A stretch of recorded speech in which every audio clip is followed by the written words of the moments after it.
Ces mythes s'inscrivent dans le contexte particulier d'une Europe colonisatrice.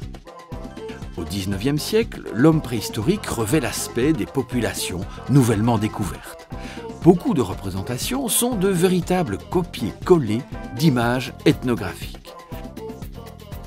Les cités lacustres suisses sont directement inspirées de l'observation des maisons littorales de Nouvelle-Guinée.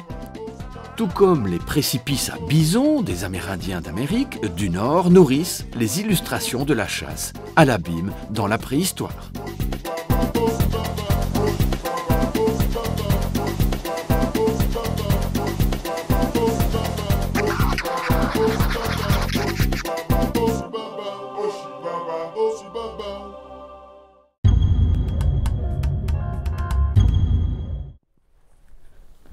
On sait aujourd'hui que les cités lacustres n'existaient pas, mais en revanche, on construisait des villages autour des lacs.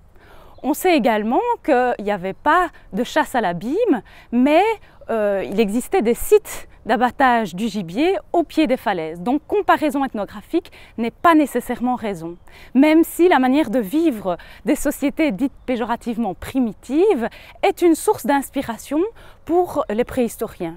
Et par exemple, ce tipi de chasseurs est inspiré des tipis indiens. Au XIXe siècle, lors de fouilles paléolithiques, on retrouve ce bâton percé d'un trou. Et on l'interprète étant comme un bâton de chef, de commandement.